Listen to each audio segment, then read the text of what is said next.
ये देख ली कि पोलीटिकल पार्टियां वेखो किन्ने किन्ने साधन जुटा के ये संगतां खुद आप मुहारे आ रही ये लोगों का प्यार है जी लोगों का धक्का नहीं है लोगों को पता सी कि वो लोगों के धियां पुत्तां नूं बचाउंदे सी लोग उन्होंने दिलों प्यार करते हैं इस करके लोग उतों सब कुछ निशावर करने वास्ते तैयार है जी कि ਇਹਦੇ ਵਿੱਚ ਆਪ ਬੁਲਾਏ ਕਿੰਨੇ ਗਏ ਨੇ ਆਪ ਮਹਾਰੇ ਕਿੰਨੇ ਆਏ ਨੇ ਤੇ ਲਾਲਚ ਕਿਸੇ ਨੂੰ ਕਿਸੇ ਤਰ੍ਹਾਂ ਦਾ ਦਿੱਤਾ ਗਿਆ ਕੋਈ ਦੇਖੋ ਜੀ ਲਾਲਚ ਜਿਹੜਾ ਹੈਗਾ ਲਾਲਚ ਉਹਨਾਂ ਨੂੰ ਇਹ ਹੈ ਕਿ ਸਾਡਾ ਇੱਕ ਯੋਧਾ ਖੜਾ ਹੈ ਕੌਮ ਦਾ ਹੀਰਾ ਖੜਾ ਹੈ ਤੇ ਕੌਮ ਦੀ ਗੱਲ ਕਰ ਰਿਹਾ ਪੰਥ ਦੀ ਗੱਲ ਕਰਿਆ ਸਾਡੇ ਵੀਰ ਇੱਥੇ ਖੜੇ ਨੇ ਜਿਹੜੇ ਕਾਂਗਰਸ ਦੇ ਪ੍ਰਧਾਨ ਨੇ ਕੋਈ ਆਮ ਦਾ ਪ੍ਰਧਾਨ ਹੈ ਕੋਈ ਝਾੜੂ ਵਾਲਿਆਂ ਦਾ ਉਹ ਸਾਰੇ ਆਏ ਹੋਏ ਨੇ ਇੱਥੇ ਜੀ ਮੈਂ ਤੁਹਾਨੂੰ ਮਿਲਾ ਵੀ ਸਕਦਾ ਵਾਂ ਤੇ ਅੱਗੇ ਸੰਗਤਾਂ ਜਿਹੜੀਆਂ ਟੀਮ ਬਿਰਸਾ ਸਿੰਘ ਵਲਟੋਆ ਅੱਜ ਗੱਲ ਕਰ ਰਿਹਾ ਨਾ ਕਿ ਮੇਰੇ ਨਾਲ ਡਿਬੇਟ ਕਰੇ ਕੋਈ ਆ ਕੇ ਤੇ ਜਦੋਂ ਗੁਰੂ ਗ੍ਰੰਥ ਸਾਹਿਬ ਦੀ ਬੇਅਦਬੀ ਹੋਈ ਜਦੋਂ ਨਿਹੱਥੇ ਸਤਨਾਮ ਵਾਹਿਗੁਰੂ ਦਾ ਜਾਪ ਕਰਦੇ ਸਿੰਘਾਂ ਦੇ ਉੱਤੇ ਗੋਲੀਆਂ ਚਲਾਈਆਂ ਗਈਆਂ ਜੇ ਗਾਇਬ ਹੋ ਗਏ ਅੱਜ ਤੱਕ ਗੁਰੂ ਗ੍ਰੰਥ ਸਾਹਿਬ ਦੇ ਸਰੂਪਾਂ ਦਾ ਹਿਸਾਬ ਨਹੀਂ ਦਿੱਤਾ ਉਹਨਾਂ ਚੀਜ਼ਾਂ ਤੇ ਡਿਬੇਟਾਂ ਕਰਨ ਦੀ ਲੋੜ ਏ ਉਹ ਸੰਗਤ ਨਾਲ ਡਿਬੇਟਾਂ ਕਰੇ ਭਾਈ ਸਾਹਿਬ ਹੁਣੀ ਲੁਧਿਆਣੇ ਤੋਂ ਚੱਲ ਕੇ ਆਏ ਨੇ ਵਾਹਿਗੁਰੂ ਜੀ ਕਿਉਂਕਿ ਆ ਮੈਂ ਸਾਬਤ ਸੂਰਤ ਆ ਭਾਈ ਸਾਹਿਬ ਦੇ ਜਾਨੀ ਕਿ ਉਹਨੂੰ ਸੁਣਨ ਵਿੱਚ ਹੀ ਜਦੋਂ ਮੈਂ ਸੁਣਦਾ ਰਿਹਾ ਉਹਦਾ ਸਪੀਚਾਂ ਤੇ ਮੈਂ ਹੀ ਸਾਬਤ ਸੂਰਤ ਬਣਿਆ ਪਹਿਲਾਂ ਮੈਂ ਵੀ ਨਸ਼ਾ ਕਰਦਾ ਹੁੰਦਾ ਸੀ। ਸਤਿ ਸ਼੍ਰੀ ਅਕਾਲ ਪੰਜਾਬੀ ਰੇਡੀਓ USA ਵੇਖ ਰਹੇ ਹੋ ਤੁਸੀਂ ਇਸ ਸਮੇਂ ਭਾਈ ਅੰਮ੍ਰਿਤਪਾਲ ਸਿੰਘ ਦੇ ਹੱਕ 'ਚ ਪ੍ਰਚਾਰ ਕੀਤਾ ਜਾ ਰਿਹਾ ਬਾਪੂ ਜੀ ਸਾਡੇ ਨਾਲ ਬਾਪੂ ਜੀ ਸਤਿ ਸ਼੍ਰੀ ਅਕਾਲ ਵਾਹਿਗੁਰੂ ਜੀ ਕਾ ਖਾਲਸਾ ਵਾਹਿਗੁਰੂ ਜੀ ਕੀ ਫਤਿਹ ਵਾਹਿਗੁਰੂ ਜੀ ਖਾਲਸਾ ਵਾਹਿਗੁਰੂ ਜੀ ਫਤਿਹ ਜੀ ਚੜ੍ਹਦੀ ਕਲਾ ਚੋਂ ਜੀ ਚੜ੍ਹਦੀ ਕਲਾ ਜੀ ਕਿਵੇਂ ਚੱਲ ਰਿਹਾ ਪ੍ਰਚਾਰ ਬਸ ਦੇ ਕੇ ਸੰਗਤਾਂ ਦਾ ਥਾਂ ਪਿਆਰ ਹੈ ਜੀ ਸੰਗਤਾਂ ਦਾ ਹੜ ਆਇਆ ਪਿਆ ਇਸ ਕਰਕੇ ਬਹੁਤ ਖੁਸ਼ੀ ਦੀ ਗੱਲ ਹੈ ਜੀ ਬਹੁਤ ਸੰਗਤਾਂ ਦਾ ਅਸੀਂ ਤਹਿ ਦਿਲ ਤੋਂ ਧੰਨਵਾਦ ਕਰਦੇ ਹਾਂ। ਅੱਜ ਦੀ ਰੈਲੀ ਜਿਹੜਾ ਇਕੱਠ ਹੋਇਆ ਹੈ ਵੱਡਾ ਇਸ ਨੂੰ ਕਿਵੇਂ ਵੇਖਦੇ ਹੋ? ਇਹ ਦੇਖ ਲਈ ਕਿ ਪੋਲੀਟੀਕਲ ਪਾਰਟੀਆਂ ਵੇਖੋ ਕਿੰਨੇ ਕਿੰਨੇ ਸਾਧਨ जुटा के ये संगतां खुद आप मुहारे आ रही ਤੇ ਇਹ ਤੋਂ ਲੱਗਦਾ ਕਿ ਮੋਰਚਾ ਫਤਿਹ ਹੀ ਹੈ। ਜਿਹੜਾ ਇੱਕ ਪਾਸੇ ਜਦੋਂ ਰੈਲੀਆਂ ਹੁੰਦੀਆਂ ਨੇ ਵੱਡੀਆਂ ਵੱਡੀਆਂ ਬੱਸਾਂ ਭਰ ਕੇ ਲਾਲਚ ਦੇ ਕੇ ਲਿਆਂਦੇ ਜਾਂਦੇ ਨੇ ਤੇ ਇੱਕ ਪਾਸੇ ਇਹ ਹੈ ਇਹ ਫਰਕ ਕਿਵੇਂ ਦੇਖਦੇ ਹੋ? ਇਹ ਲੋਕਾਂ ਦਾ ਪਿਆਰ ਹੈ ਜੀ ਲੋਕਾਂ ਦਾ ਧੱਕਾ ਨਹੀਂ ਹੈ ਲੋਕਾਂ ਨੂੰ ਪਤਾ ਸੀ ਕਿ ਉਹ ਲੋਕਾਂ ਦੇ ਧੀਆਂ ਪੁੱਤਾਂ ਨੂੰ ਬਚਾਉਂਦੇ ਸੀ ਲੋਕ ਉਹਨੂੰ ਦਿਲੋਂ ਪਿਆਰ ਕਰਦੇ ਆ ਇਸ ਕਰਕੇ ਲੋਕ ਉਤੋਂ ਸਭ ਕੁਝ ਨਿਸ਼ਾਵਰ ਕਰਨ ਵਾਸਤੇ ਤਿਆਰ ਹੈ ਜੀ। ਸੰਗਤਾਂ ਨੂੰ ਕੀ ਅਪੀਲ ਹੈ? ਸੰਗਤਾਂ ਦਾ ਤੇ ਧੰਨਵਾਦ ਹੀ ਕਰ ਸਕਦੇ ਜੀ ਸੰਗਤਾਂ ਜਿੰਨਾ ਸਾਨੂੰ ਸਹਿਯੋਗ ਦੇ ਰਹੀਆਂ ਉਹਨਾਂ ਦਾ ਅਸੀਂ ਸ਼ੁਕਰੀਆ ਅਦਾ ਨਹੀਂ ਕਰ ਸਕਦੇ ਸਾਡੇ ਕੋਲ ਸ਼ਬਦ ਹੀ ਨਹੀਂ ਉਹਨਾਂ ਦੇ ਧੰਨਵਾਦ ਕਰ ਸਦਾ ਉਹਨਾਂ ਦੇ ऋणी ਰਵਾਂਗੇ। ਬਹੁਤ ਬਹੁਤ ਧੰਨਵਾਦ ਵਾਹਿਗੁਰੂ ਜੀ ਕਾ ਖਾਲਸਾ। ਸੋ ਸਾਡੇ ਨਾਲ ਭਾਈ ਗੁਰਦੀਪ ਸਿੰਘ ਜੀ ਬਾਗੀ ਹੁਣੀ ਮੌਜੂਦ ਨੇ ਇਹਨਾਂ ਨਾਲ ਗੱਲਬਾਤ ਕਰਦੇ ਆ। ਭਾਈ ਸਾਹਿਬ ਵਾਹਿਗੁਰੂ ਜੀ ਕਾ ਖਾਲਸਾ ਵਾਹਿਗੁਰੂ ਜੀ ਕਾ ਖਾਲਸਾ ਵਾਹਿਗੁਰੂ ਜੀ ਕੀ ਫਤਿਹ ਜੀ। ਕਿਵੇਂ ਹੋ ਜੀ? ਬਹੁਤ ਹੀ ਵਧੀਆ ਜੀ ਬਹੁਤ ਵਧੀਆ ਕਿਰਪਾ ਜੀ। ਕਿਵੇਂ ਚੱਲ ਰਿਹਾ ਫਿਰ ਪ੍ਰਚਾਰ? ਕੰਪੇਨ ਬਹੁਤ ਵਧੀਆ ਜੀ ਸੰਗਤਾਂ ਦਾ ਜਿਹੜਾ ਆਪ ਮੁਹਾਰੇ ਜਿਹੜਾ ਹੜ੍ਹ ਆ ਰਿਹਾ ਤੁਸੀਂ ਦੇਖੋਗੇ ਲਗਭਗ 5 ਤੋਂ 7 ਕਿਲੋਮੀਟਰ ਲੰਮਾ ਜਾਮ ਹੈ ਤੇ ਹਜ਼ਾਰਾਂ ਦੀ ਤਾਦਾਦ ਦੇ ਵਿੱਚ ਜਿਹੜੀਆਂ ਸੰਗਤਾਂ ਨੇ ਉਹ ਸੁਲਤਾਨਪੁਰ ਲੋਧੀ ਪਾਜੀਆਂ ਡਡਵਿੰਡੀ ਫੱਤੂ ਢੀਂਗਾ ਤੱਕ ਸੰਗਤਾਂ ਖੜੀਆਂ ਨੇ ਤੇ ਸਾਨੂੰ ਲੱਗਦਾ ਹੈ ਕਿ ਜਿਹੜਾ ਸਾਨੂੰ ਰਾਤ ਨੂੰ 11 ਵਜ ਜਾਣਗੇ ਜਿਹੜਾ ਕਿ ਸਾਡਾ 6 ਵਜੇ ਦੀ ਸਮਾਪਤੀ ਵੱਜ ਜਾਣੇ ਜੀ। ਕਿੱਥੇ ਤੱਕ ਅੱਜ ਦੀ ਰੈਲੀ ਜਿਹੜੀ ਹੈ ਅੱਜ ਇਕੱਠ ਕਿੱਥੇ ਤੱਕ ਜਾ ਕੇ ਇਹ 62 ਕਿਲੋਮੀਟਰ ਦਾ ਟੋਟਲ ਏਰੀਆ ਹੈ ਜੀ ਚੁੰਗੀ ਅੰਮ੍ਰਿਤਸਰ ਤੋਂ ਸ਼ੁਰੂ ਹੋ ਕੇ ਵਾਇਆ ਆਪਣਾ ਟੁੱਡੀਆਂਵਾਲ ਪਾਜੀਆਂ ਡਡਵਿੰਡੀ ਹੁੰਦਾ ਹੋਇਆ ਆਰਸੀਐਫ ਤੋਂ ਆਪਣਾ ਜਿਹੜਾ ਸੁਲਤਾਨਪੁਰ ਲੋਧੀ ਤੋਂ ਤਲਵੰਡੀ ਚੌਧਰੀਆਂ ਫੱਤੂ ਢੀਂਗਾ ਤੇ ਭਵਾਨੀਪੁਰ ਨਾਨਕਪੁਰ ਤੇ ਦੁਬਾਰਾ ਚੁੰਗੀ ਤੇ ਆ ਕੇ 62 ਕਿਲੋਮੀਟਰ ਦਾ ਏਰੀਆ ਜਿਹੜਾ ਕਵਰ ਕਰੂਗਾ ਜੀ।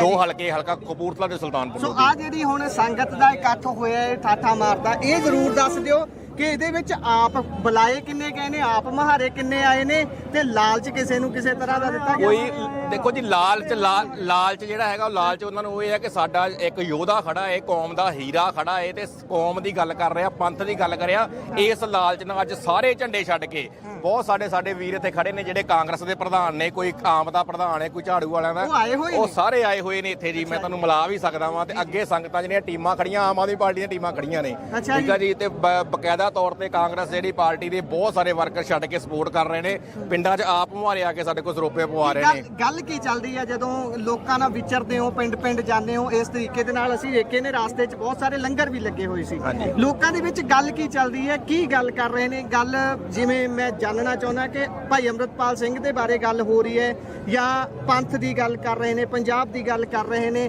ਉਸ ਦੇ ਵਿੱਚ ਫਿਰ ਬਹੁਤ ਸਾਰੇ ਜਿਵੇਂ ਪ੍ਰੋਪੇਗੈਂਡਾ ਵੀ ਘੜੇ ਜਾ ਰਹੇ ਨੇ ਕਿ ਸਿਰਫ ਤੇ ਸਿਰਫ ਭਾਈ ਅੰਮ੍ਰਿਤਪਾਲ ਸਿੰਘ ਨੂੰ ਜੇਲ੍ਹ ਚੋਂ ਰਿਹਾ ਕਰਾਉਣ ਦੇ ਲਈ ਹੀ ਸਾਰਾ ਕੁਝ ਕੀਤਾ ਜਾ ਰਿਹਾ ਉਹਦੇ ਨਾਲ ਕਿਵੇਂ ਟੈਕਲ ਜਾਂ ਲੋਕ ਕੀ ਕਹਿ ਰਹੇ ਨੇ? ਸਭ ਤੋਂ ਵੱਡਾ ਜਿਹੜਾ ਮੁੱਦਾ ਏ ਸਮਾਜ ਦੇ ਵਿੱਚ ਜਿਹੜਾ 6ਵਾਂ ਦਰਿਆ ਵਗ ਰਿਹਾ ਏ ਨਸ਼ੇ ਦਾ ਉਹ ਨਸ਼ੇ ਦੇ 6ਵੇਂ ਦਰਿਆ ਨੂੰ ਭਾਈ ਸਾਹਿਬ ਨੇ ਠੱਲ ਪਾਈ ਸੀ ਆ ਕੇ ਗੁਰੂ ਦੇ ਲੜ ਲਾਇਆ ਸੀ ਬਾਣੀ ਤੇ ਬਾਣੇ ਨਾਲ ਜੋੜਿਆ ਸੀਗਾ ਸਿੱਖੀ ਦੀ ਗੱਲ ਕੀਤੀ ਸੀਗੀ ਊੜੇ ਤੇ ਜੂੜੇ ਦੀ ਗੱਲ ਕੀਤੀ ਸੀ। ਲੋਕ ਉਸ ਕਰਕੇ ਆਪ ਮੁਹਾਰੇ ਜਿਹੜਾ ਲੋਕ ਇਹਨਾਂ ਦੇ ਇਕੱਠ ਵਾ, ਲੋਕ ਇਹ ਗੱਲਾਂ ਕਰ ਰਹੇ ਨੇ ਕਿ ਭਾਈ ਸਾਹਿਬ ਦੁਬਾਰਾ ਆਉਣਗੇ ਤੇ ਦੁਬਾਰਾ ਖਾਲਸਾ ਵਹੀਰ ਚੱਲੂਗੀ।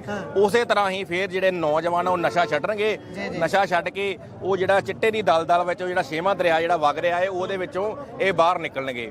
ਸੋ ਇਹ ਇਹੋ ਜਿਹੀਆਂ ਗੱਲਾਂ ਜਿਹੜੀਆਂ ਸਮਾਜ ਦੇ ਵਿੱਚ ਜਿਹੜੇ ਸਾਡੇ ਨਾਲ ਆਪ ਮਾਰੇ ਲੋਕ ਆ ਰਹੇ ਨੇ ਉਹ ਗੱਲਾਂ ਕਰ ਰਹੇ ਨੇ। ਹਾਂਜੀ, ਤੇ ਹੁਣ ਜਦੋਂ ਗੱਲ ਕਰਦੇ ਆ, ਠੀਕ ਹੈ, ਪੰਥ ਦੀ ਗੱਲ ਹੋ ਰਹੀ ਹੈ, ਦੂਸਰੇ ਪਾਸੇ ਜਿਹੜੀ ਚਿਰਾਂ ਤੋਂ ਪੰਥਕ ਅਖਵਾਉਣ ਵਾਲੀ, ਬੇਸ਼ੱਕ ਉਹ ਬਿਜ਼ਨਸ ਬਣ ਗਿਆ ਹੁਣ ਉਹਨਾਂ ਦਾ, ਪੰਥਕ ਅਖਵਾਉਣ ਵਾਲੀ ਸ਼੍ਰੋਮਣੀ ਅਕਾਲੀ ਦਲ ਹੈ, ਉਹਨਾਂ ਵੱਲੋਂ ਬਿਰਸਾ ਸਿੰਘ ਬਲਟੋਹਾ ਜਿਹੜੇ ਖੜੇ ਕੀਤੇ ਗਏ ਨੇ, ਉਹ ਲਗਾਤਾਰ ਇਲਜ਼ਾਮ ਲਗਾ ਰਹੇ ਨੇ, ਬਹੁਤ ਸਾਰੀਆਂ ਗੱਲਾਂ ਕਰ ਰਹੇ ਨੇ ਕਿ ਕਿਸ ਤਰੀਕੇ ਦੇ ਨਾਲ ਕਿਸੇ ਨੂੰ ਵਿੱਚ ਪਾ ਕੇ ਤੀਜੇ ਬੰਦੇ ਨਾਲ ਕੌਲ ਹੁੰਦੀ ਸੀ, ਫਿਰ ਆਤਮ ਸਮਰਪਣ ਦੀਆਂ ਗੱਲਾਂ ਹੁੰਦੀਆਂ ਨੇ। ਉਸ ਤੋਂ ਬਾਅਦ ਜਦੋਂ ਗੱਲ ਕੀਤੀ ਜਾਂਦੀ ਹੈ ਉਹ ਕਹਿੰਦੇ ਨੇ ਕਿ ਮੇਰੇ ਨਾਲ ਕੋਈ ਵੀ ਆ ਕੇ ਡਿਬੇਟ ਕਰ ਲਵੇ, ਫਿਰ ਇਦਾਂ ਦੀਆਂ ਗੱਲਾਂ ਕਰਦੇ ਨੇ ਕਿ ਮੈਨੂੰ ਕੋਈ ਵੀ ਲਿਆ ਕੇ ਦਿਖਾ ਦਿਓ ਜਿਨ੍ਹਾਂ ਨੇ 5 ਬੰਦਿਆਂ ਨੇ ਨਸ਼ਾ ਛੱਡਿਆ ਹੋਵੇ, ਉਹ ਮੇਰੇ ਸਾਹਮਣੇ ਲਿਆ ਕੇ ਰੱਖ ਦਿਓ, ਮੈਂ ਕਹਿੰਦੇ ਕੈਂਡੀਡੇਟਰ ਛੱਡ ਦੂੰ। ਇਹੋ ਜਿਹੀਆਂ ਗੱਲਾਂ ਕੀਤੀਆਂ ਜਾ ਰਹੀਆਂ। ਦੇਖੋ ਜੀ, ਬਹੁਤ ਸਾਰੇ ਤੁਹਾਨੂੰ ਮੈਂ ਨੌਜਵਾਨ ਜਿਹੜੇ ਦਿਖਾ ਦਿੰਦਾ ਵਾਂ, ਇੱਥੇ ਦਿਖਾ ਦਿੰਦਾ ਵਾਂ ਜਿਹਨਾਂ ਨੇ ਨਸ਼ਾ ਛੱਡਿਆ ਵਾ। ਦੂਜੀ ਗੱਲ ਤੁਸੀਂ ਅਕਾਲੀ ਦਲ ਦੀ ਕੀਤੀ ਹੈ। ਅਕਾਲੀ ਦਲ ਇੱਕ ਸ਼ਹਾਦਤਾਂ ਦੀ ਪਾਰਟੀ ਆ। ਅਸੀਂ ਅਕਾਲੀ ਦਲ ਨੂੰ ਨਹੀਂ ਮਾੜਾ ਕਹਿੰਦੇ। ਜਦੋਂ ਅਕਾਲੀ ਦਲ ਦੇ ਮਗਰ ਬਾਦਲ ਲੱਗ ਗਿਆ ਨਾ, ਉਦੋਂ ਉਹ ਇੱਕ ਪਰਿਵਾਰ ਦੀ ਪਾਰਟੀ ਬਣ ਗਈ। ਜਿਹੜਾ 47 ਤੋਂ ਪਹਿਲਾਂ ਵਾਲਾ ਅਕਾਲੀ ਦਲ ਸੀਗਾ, ਹਾਂਜੀ ਕਰਦੇ ਗੱਲ, ਹਾਂਜੀ, ਜਿਹੜੀ ਨਾ ਆਪਣੀ ਸੀਗਾ 47 ਤੋਂ ਪਹਿਲਾਂ ਦਾ ਅਕਾਲੀ ਦਲ ਸੀਗਾ, ਉਹ ਬਹੁਤ ਵਧੀਆ ਵਰਕ ਕਰ ਰਿਹਾ ਸੀਗਾ। ਪਰ ਜਦੋਂ ਦਾ ਬਾਦਲ ਪਰਿਵਾਰ ਦੇ ਹੱਥ 'ਚ ਇਹਨਾਂ ਦੀ ਵਾਗਡੋਰ ਆ ਗਈ, ਇਹਨਾਂ ਨੇ ਪੰਥ ਦਾ ਇੰਨਾ ਘਾਣ ਕੀਤਾ ਜਿੰਨਾ ਦੂਜੀਆਂ ਪਾਰਟੀਆਂ ਨੇ ਕਿਸੇ ਨੇ ਕੀਤਾ ਨਹੀਂ। ਜਿਹੜਾ ਬਿਰਸਾ ਸਿੰਘ ਬਲਟੋਹਾ ਅੱਜ ਗੱਲ ਕਰ ਰਿਹਾ ਨਾ ਕਿ ਮੇਰੇ ਨਾਲ ਡਿਬੇਟ ਕਰੇ ਕੋਈ ਆ ਕੇ, ਤੇ ਜਦੋਂ ਗੁਰੂ ਗ੍ਰੰਥ ਸਾਹਿਬ ਦੀ ਬੇਅਦਬੀ ਹੋਈ, ਜਦੋਂ ਨਿਹੱਥੇ ਸਤਨਾਮ ਵਾਹਿਗੁਰੂ ਦਾ ਜਾਪ ਕਰਦੇ ਸਿੰਘਾਂ ਦੇ ਉੱਤੇ ਗੋਲੀਆਂ ਚਲਾਈਆਂ ਗਈਆਂ, ਜਦੋਂ ਸਰਸੇ ਵਾਲੇ ਨੂੰ ਮਾਫੀ ਦਿੱਤੀ, ਠੀਕ ਆ ਜੀ, ਜਦੋਂ 85 ਲੱਖ ਦੇ ਸ਼੍ਰੋਮਣੀ ਕਮੇਟੀ ਦੇ ਉਹਦੇ ਵਿੱਚੋਂ ਖਰਚੇ ਦੇ ਵਿੱਚੋਂ ਬੋਰਡ ਲਾਏ ਗਏ, ਉਦੋਂ ਉਹ ਡਿਬੇਟਾਂ ਕੌਣ ਕਰੂਗਾ? ਜਿਹੜੇ ਸਾਡੇ ਸਰੂਪ ਗਾਇਬ ਹੋ ਗਏ, ਅੱਜ ਤੱਕ ਗੁਰੂ ਗ੍ਰੰਥ ਸਾਹਿਬ ਦੇ ਸਰੂਪਾਂ ਦਾ ਹਿਸਾਬ ਨਹੀਂ ਕਿਸੇ ਦਿੱਤਾ, ਉਹਨਾਂ ਚੀਜ਼ਾਂ ਤੇ ਡਿਬੇਟਾਂ ਕਰਨ ਦੀ ਲੋੜ ਏ। ਉਹ ਸੰਗਤ ਨਾਲ ਡਿਬੇਟਾਂ ਕਰੇ, ਕਿਉਂਕਿ ਜਿਹੜਾ ਇਹ ਪਰਿਵਾਰ ਹੈ ਕੋਈ ਸਿਆਸੀ ਪਰਿਵਾਰ ਨਹੀਂ, ਕੋਈ ਸਿਆਸੀ ਧਿਰ ਨਹੀਂ ਜਿਨ੍ਹਾਂ ਨੂੰ ਸਿਆਸੀ ਧਿਰਾਂ 'ਚ ਮੰਨ ਕੇ ਬਹਿ ਗਿਆ। ਉਹ ਅਸੀਂ ਕੋਈ ਸਿਆਸੀ ਧਿਰ ਨਹੀਂ, ਨਾ ਅਸੀਂ ਸਿਆਸਤ ਕਰਨੀ ਆਏ ਆ। ਸਵਾਲ ਹੈ ਮੇਰਾ, ਇਸ ਤੋਂ ਬਾਅਦ ਭਾਈ ਸਾਹਿਬ ਵੱਲ ਜਾਣਾ ਹੈ। ਆਖਰੀ ਸਵਾਲ ਇਹ ਹੈ, ਜਿਹੜੇ ਬੁੱਧੀਜੀਵੀ ਵਰਗ ਹੈ ਪੱਤਰਕਾਰੀ ਦੇ ਵਿੱਚ, ਉਹ ਇਹ ਕਹਿ ਰਹੇ ਨੇ ਕਿ ਹਾਂ ਇਮੋਸ਼ਨਲ ਹੋ ਕੇ ਇੱਧਰਲੇ ਬੰਨੇ ਜਿਹੜੇ ਝੁਕਾਵ ਆ ਰਹੇ ਨੇ ਉਹ ਤਾਂ ਠੀਕ ਨੇ, ਪਰ ਇਹਦੇ ਨਾਲ ਜਿਹੜੇ ਪੰਜਾਬ ਦੇ ਮੁੱਦੇ ਨੇ, ਪੰਜਾਬ ਦੇ ਪਾਣੀਆਂ ਦਾ, ਚੰਡੀਗੜ੍ਹ ਦਾ ਮੁੱਦਾ, ਇਹੋ ਜਿਹੇ ਮੁੱਦੇ ਅੱਗੇ ਰਹਿਣਗੇ ਜਾਂ ਫਿਰ ਉਹ ਪਿੱਛੇ ਰਹਿ ਜਾਣਗੇ? ਹਰ ਇੱਕ ਮੁੱਦੇ, ਪਹਿਲਾਂ ਪੰਜਾਬ ਦੇ ਮੁੱਦਿਆਂ ਦੀ ਗੱਲ ਕੀਤੀ ਜਾਊ, ਪਰ ਪੰਥ ਨੂੰ ਮੋਹਰੇ ਰੱਖ ਕੇ। ਜਿੱਦਾਂ ਦਰਬਾਰ ਸਾਹਿਬ ਦੇ ਵਿੱਚ ਜਿਹੜਾ ਪਹਿਲਾ ਇੱਕ ਝੰਡਾ ਵੱਡਾ ਹੈ ਨਾ ਆਪਣੇ ਦਰਬਾਰ ਸਾਹਿਬ ਦੀ ਸਾਈਡ ਦਾ, ਤੇ ਅਕਾਲ ਤਖਤ ਸਾਹਿਬ ਦੀ ਸਾਈਡ ਦਾ ਛੋਟਾ ਹੈ, ਉਹ ਮੇਨ ਉਹਦਾ ਮਕਸਦ ਇਹ ਹੈ ਕਿ ਧਰਮ ਪਹਿਲਾਂ ਧਰਮ ਹੈ, ਪਰ ਧਰਮ ਕੋ ਆਪਣੀ ਸੇਧ ਲੈ ਕੇ ਫੇਰ ਸਿਆਸਤ ਕਰਾਂਗੇ। ਠੀਕ ਆ ਜੀ, ਪਹਿਲਾਂ ਪੰਥ ਦਾ ਮੁੱਦਾ ਵੀ ਪਹਿਲਾਂ ਰਹੂਗਾ, ਪਰ ਪਾਣੀਆਂ ਦਾ ਮੁੱਦਾ, ਐਜੂਕੇਸ਼ਨ, ਹੈਲਥ, ਜ਼ਮੀਨਾਂ ਦੀ ਗੱਲ, MSP, ਸਾਰੇ ਮੁੱਦੇ ਸਾਰੇ ਵਰਗਾਂ ਨੂੰ ਨਾਲ ਲੈ ਕੇ ਤੁਰਾਂਗੇ, ਨਾਲ ਲੈ ਕੇ ਤੁਰ ਰਹੇ ਹਾਂ। ਜੀ ਬਹੁਤ ਬਹੁਤ ਧੰਨਵਾਦ। ਸਾਡੇ ਨਾਲ ਇਹ ਸੀ ਗੁਰਦੀਪ ਸਿੰਘ ਬਾਗੀ ਜੀ ਹੁਣੀ, ਜਿਹੜੇ ਕਿਸਾਨ ਯੂਨੀਅਨ ਤੋਂ ਆਉਂਦੇ ਨੇ, ਉਹਨਾਂ ਨਾਲ ਗੱਲਬਾਤ ਕੀਤੀ ਹੈ। ਭਾਈ ਸਾਹਿਬ ਹੁਣੀ ਲੁਧਿਆਣੇ ਤੋਂ ਚੱਲ ਕੇ ਆਏ ਨੇ। ਵਾਹਿਗੁਰੂ ਜੀ ਕਾ ਖਾਲਸਾ, ਵਾਹਿਗੁਰੂ ਜੀ ਕਾ ਖਾਲਸਾ। ਕਿਵੇਂ ਹੋ ਜੀ? ਚੜ੍ਹਦੀ ਕਲਾ ਚੋਂ? ਚੜ੍ਹਦੀ ਕਲਾ ਚ। ਤੇ ਲੁਧਿਆਣੇ ਤੋਂ ਤੁਹਾਨੂੰ ਕਿਹੜੀ ਚੀਜ਼ ਖਿੱਚ ਕੇ ਲਿਆਈ? ਤੁਹਾਡੀ ਤਾਂ ਵੋਟ ਵੀ ਨਹੀਂ ਹੋਣੀ ਉੱਥੇ। ਹਾਂਜੀ, ਨਹੀਂ, ਉੱਥੇ ਮੇਰੀ ਵੋਟ ਹੈਗੀ ਆ, ਉਹ ਮੇਰੀ ਲੁਧਿਆਣੇ ਜ਼ਿਲ੍ਹੇ 'ਚ, ਪਰ ਇੱਧਰ ਮੈਂ ਆਇਆ ਭਾਈ ਸਾਹਿਬ ਦੀ ਸਪੋਰਟ ਵਿੱਚ, ਕਿਉਂਕਿ ਆ ਮੈਂ ਸਾਬਤ ਸੂਰਤ ਆ ਭਾਈ ਸਾਹਿਬ ਦੇ, ਜਾਨੀ ਕਿ ਉਹਨੂੰ ਸੁਣਨ ਵਿੱਚ ਹੀ, ਜਦੋਂ ਮੈਂ ਸੁਣਦਾ ਰਿਹਾ ਉਹਦਾ ਸਪੀਚਾਂ, ਤੇ ਮੈਂ ਹੀ ਸਾਬਤ ਸੂਰਤ ਬਣਿਆ। ਪਹਿਲਾਂ ਮੈਂ ਵੀ ਨਸ਼ਾ ਕਰਦਾ ਹੁੰਦਾ ਸੀਗਾ। ਕਦੋਂ ਨਸ਼ਾ ਕਰਦੇ ਰਹੇ ਹੋ? ਮੈਂ ਘੱਟੋ ਘੱਟ 2000 ਤੋਂ ਪਹਿਲਾਂ ਮੈਂ ਨਸ਼ਾ ਹੀ ਕਰਦਾ ਸੀਗਾ।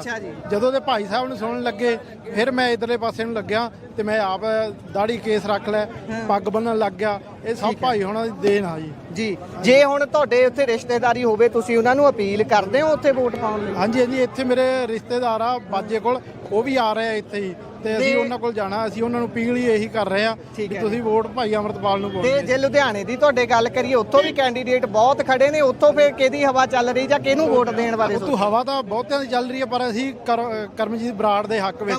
ਹਾਂਜੀ, ਕਮਲਜੀਤ ਬਰਾੜ ਆ ਜੀ, ਬਾਗੇ ਪੁਰਾਣੇ ਵਾਲੇ। ਹਾਂਜੀ, ਉਹਨਾਂ ਦੇ ਹੱਕ ਵਿੱਚ, ਉਹ ਵੀ ਆਜ਼ਾਦ ਉਮੀਦਵਾਰ ਦੇ ਤੌਰ ਤੇ ਸ਼ਾਇਦ ਲੜ ਰਹੇ ਆ, ਤੇ ਜਾਂ ਹੋ ਸਕਦਾ ਵੀ ਸਿਮਰਜੀਤ ਮਾਨ ਉਹਨਾਂ ਦੇ ਹੱਕ ਵਿੱਚ ਅੱਜ ਰੈਲੀ ਵੀ ਆ ਬਰਨਾਲੇ ਸ਼ਾਇਦ। ਹਾਂਜੀ, ਵਾਹਿਗੁਰੂ ਜੀ ਕਾ ਖਾਲਸਾ, ਵਾਹਿਗੁਰੂ ਜੀ ਕੀ ਫਤਿਹ। ਬਹੁਤ ਬਹੁਤ ਧੰਨਵਾਦ। ਸੋ ਤੁਸੀਂ ਦੇਖਿਆ ਕਿ ਕਿਸ ਤਰੀਕੇ ਦੇ ਨਾਲ ਸੰਗਤ ਵੱਡੇ ਪੱਧਰ ਤੇ ਇੱਥੇ ਪਹੁੰਚੀ ਹੋਈ ਹੈ। ਸੰਗਤ ਦੇ ਨਾਲ ਗੱਲਬਾਤ ਕਰਕੇ ਤੁਹਾਡੇ ਨਾਲ ਅਸੀਂ ਸਾਂਝੀ ਕਰ ਰਹੇ ਹਾਂ। ਵੱਡੀ ਗਿਣਤੀ 'ਚ ਤੁਸੀਂ ਦੇਖ ਸਕਦੇ ਹੋ ਸੰਗਤ ਦੇ ਕਾਫਲੇ। ਇੱਕ ਵਾਰੀ ਮੈਂ ਜ਼ਰੂਰ ਚਾਹੂੰਗਾ ਕਿ ਇੱਧਰ ਜ਼ਰੂਰ ਗੱਡੀਆਂ ਜ਼ਰੂਰ ਵਿਖਾ ਦਿੱਤੀਆਂ ਜਾਣ। ਵੱਡੀ ਗਿਣਤੀ ਦੇ ਵਿੱਚ ਗੱਡੀਆਂ ਇੱਥੇ ਮੌਜੂਦ ਨੇ, ਕਾਫਲੇ ਦੇਖ ਸਕਦੇ ਹੋ।